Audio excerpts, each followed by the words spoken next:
નમસ્કાર, આપ જોઈ રહ્યા છો સ્પાર્ક ટુડે ન્યૂઝ। વાઘોડિયા રોડની એકમાત્ર સોસાયટી કે જે ગોકુલધામ તરીકે પ્રખ્યાત છે એવી રત્નભવન રેસિડેન્સી, જેમાં બધા જ મેમ્બર્સ એકબીજાના સુખ દુઃખમાં સહભાગી થાય છે, તમામ તહેવારોની ઉજવણી એકસાથે કરે છે, એક ટીમ વર્ક સાથે તેઓ હંમેશા જોવા મળતા હોય છે। રત્નભવન રેસિડેન્સીના એડમિન પોતે પણ ફેમિલી ગેટ ટુગેધર હોટેલમાં દર વર્ષે રાખે છે, જેમાં બધા જ ટીમ મેમ્બરના ફેમિલી મેમ્બર સાથે મળી અને ખૂબ એન્જોય કરતા હોય છે।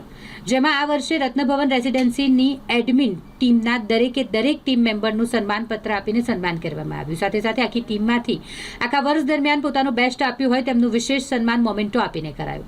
આ વર્ષે સોસાયટીમાં સોસાયટીના યુવાનોને ગણેશ મહોત્સવ અને નવરાત્રી મહોત્સવનું આયોજન સોંપવામાં આવ્યું, તો તે યુવાનોને પણ પ્રોત્સાહન મળે તે માટે મોમેન્ટો અને સન્માનપત્ર આપી સન્માનિત કરાયા। આ સોસાયટી એ ખૂબ જ સારી રીતે એકબીજા સાથે હળીમળી અને અન્ય સોસાયટીઓ માટે એક ઉત્તમ ઉદાહરણ પૂરું પાડી રહી છે। ટાસ્ક આપ્યો છે બધા માટે, એમની વાઇફ માટે, વખાણ માટે તો શબ્દો જ હોતા નથી, પણ 5 સેન્ટેન્સમાં આખી જિંદગી એ લોકો જે આપણી જોડે કાઢે છે એના માટે 5 શબ્દ કે 5 વાક્ય, એટલીસ્ટ 50 વાક્ય બી કહો એ બહુ ઓછા છે। મને જે લાઈફ પાર્ટનર મળ્યું છે શ્રદ્ધા તરીકે, પહેલા તો એનામાં એક સારો ગુણ એવો છે કે બધી જ વખતે જ્યારે બી મારે સ્ટ્રગલ હોય, કોઈ બી પ્રોબ્લેમ હોય તો એ મને સપોર્ટ કરે છે। ઇન એની હાઉ એ મને સમજાવે છે કે આનો આવો ઓપ્શન થઈ શકે, એનો ગુણ સારો છે। પ્લસ એ પંચ્યુઅલ બહુ છે, કોઈ બી બાબતે બહાર જવાનું હોય કે કશે બી જવાનું હોય તો એ પરફેક્ટ ટાઈમે તૈયાર રહે। જે રીતે આજે અમે 7 વાગે અહીંયા આવી ગયા બધા ગાડા પહેલા। બીજી વસ્તુ તો ઘરની જવાબદારી બહુ વ્યવસ્થિત રીતે લે છે। છેલ્લે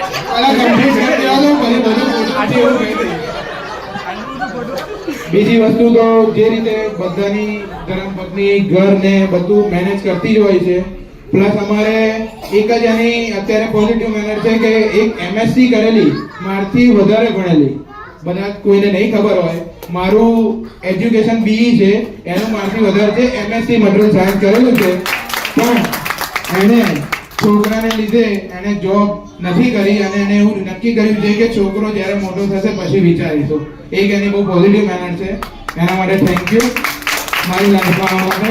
અને આ બધું બોલ્યો હું 100% સાચું બોલ્યો છું, ભલે જે બી ટાસ્ક આપ્યો હોય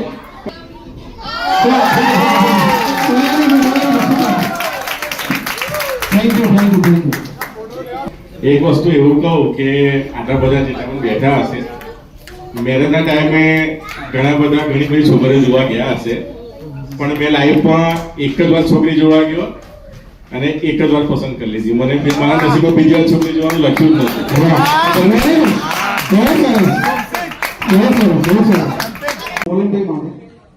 દુનિયામાં ફક્ત દિલ જ એવું છે, દુનિયામાં ફક્ત દિલ જ એવું છે કે જે આરામ કર્યા વગર જ કામ કરે છે। દુનિયામાં ફક્ત દિલ એવું છે કે જે આરામ કર્યા વગર જ કામ કરે છે। માટે એને ખુશ રાખો, પછી ભલે બીજાનું હોય। આ મારી પૂરી પાસે છે। Thank you Arunbhai, Arunbhai.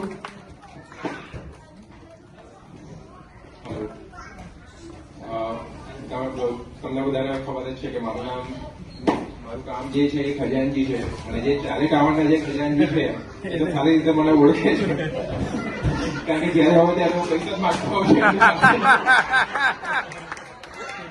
કારણ કે આજે સવારમાં મને 15 રૂપિયાનો ફોન આવ્યો કે પાણી પૈસા જોઈએ તો નહીં જોઈએ। તો જ્યારે બી મને ટાઈમ મળે છે, સેટરડે સન્ડે કાં તો જ્યારે ઓફિસથી આવીને ટાઈમ મળે છે ત્યારે હું સોસાયટીનું કામ જે છે એ કરી દઈએ છીએ। થોડી ઘરેથી આવે છે બહુ, બટ વાંધો નહીં આવે।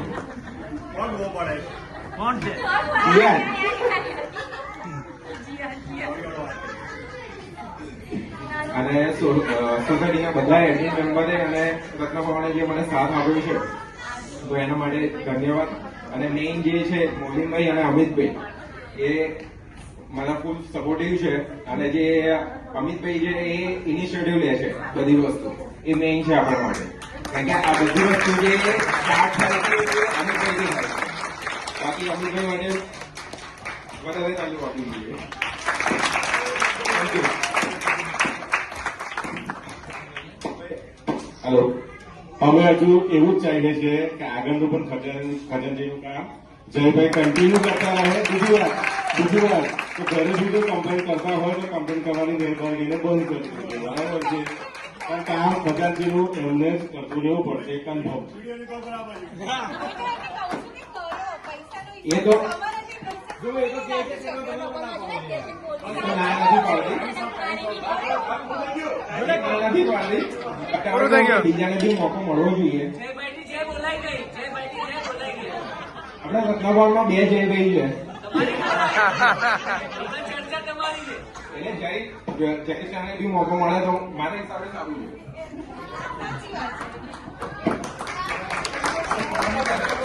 જયભાઈ મને ના નહીં, તમે ઓળખાવો એ તમારું ચિત્ર છે, તમે ઓળખાવો એ તમારું ચિત્ર છે અને તમે યાદ રહી જાવ એ તમારું ચરિત્ર છે. Thank you. થેન્ક યુ બરાબર બધાને. એટલે આ રત્ન ભવન છે ને ત્યાં જે મોકો મળે છે કામ કરવાનો એ જ આપણા માટે મોટી વાત છે કે આપણે બધા માટે કામ કરી શકીએ છીએ. બીજું આવી ઇવેન્ટ ને બધું મારી કંપનીમાં થતું હોય છે એટલે થોડો એક્સપિરિયન્સ છે મને કે કેવી રીતે મેનેજ કરવાનું મને મળવા તો એનો એક્સપિરિયન્સ છે એનો અહીંયા સેવ કરું અને એનો પ્લીઝ લાભ ઉભું બધાને. બાકી કઈ છે નહીં ખાસ બધાનો સપોર્ટ મળે છે યાર અને કામ થઈ જાય.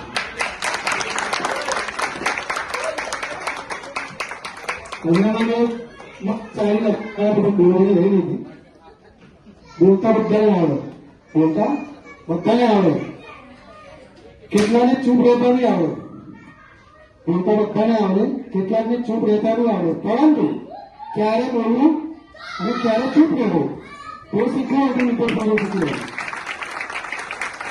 થેન્ક યુ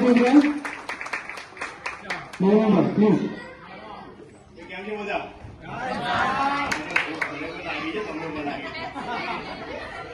એક વસ્તુ મેં ધ્યાનમાં રાખી કે ન્યુટ્રલ લેવલ ટ્રાન્સપરન્સી રાખવી ને બહુ ઇમ્પોર્ટન્ટ છે when we are in the society right. Ultimately એવું છે કે સોસાયટીમાં બધાના દિમાગ અલગ અલગ હોય, બધાના વિચારસરણી અલગ અલગ હોય, બધાને ભેગું રાખવું એ બહુ મહત્વનું છે.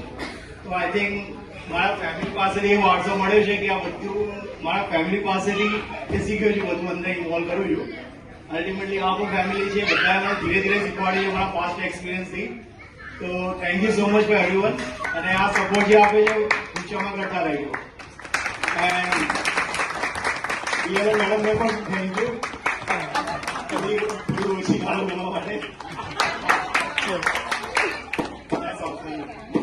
એકચ્યુઅલી બોલી તો નાખ્યું છે બટ ખરેખર એડમિન ટીમના બધા જ મેમ્બર બહુ સપોર્ટિવ છે. એવું નથી કે ખાલી કોઈ ટીમ મેમ્બર માટે બટ કોઈ બી ટીમ મેમ્બર હોય કઈ બી કામ હોય એટલીસ્ટ ઉભા તો રહે છે. હવે એ નથી એવું કહેતા કે ભાઈ આ કઈ વોટર ટીમનું કામ છે, પછી ઇલેક્ટ્રિક ટીમનું કામ છે કે ક્લિનિંગ ટીમનું કામ છે. એડમિનમાં મેસેજ પડે એટલીસ્ટ કોઈને કોઈ તો અવેલેબલ થઈ જાય. અને અવેલેબિલિટી વાત છે પચાસથી છે બટ ખરેખર આપણા રત્નાવરના ટાવરનો હિસાબ રાખવો થોડો એટલે સોસાયટીનો હિસાબ રાખવો અઘરું જ છે વાત બટ એ મેન્ટેન કરે છે. ખરેખર એ મતલબ એમને બિરદાવવા પાડે છે. બીજી એવી કઈ વાત તો આ બધા જે નવા નવા વિચારો આવે છે ને બધાના શું કહેવાય કાઉન્સિલેટ કરવાના અને ભેગા કરવાના તો એમના થ્રુ એક આવે છે વિચારો બટ એમને એટલો કોન્ફિડન્સ છે કે ટીમ મેમ્બર બધા જ જે છે ને ઇન્વોલ્વ થશે. એટલો કોન્ફિડન્સ એમના ટીમ મેમ્બર પર છે એટલે બધા પ્રોગ્રામ એટલી સક્સેસફુલ જાય છે.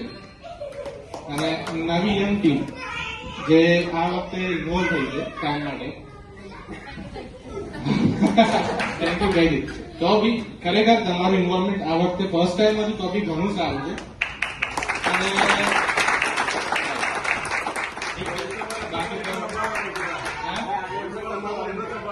હા ખરેખર ના પણ એટલીસ્ટ આપણે બી શીખવા મળે છે.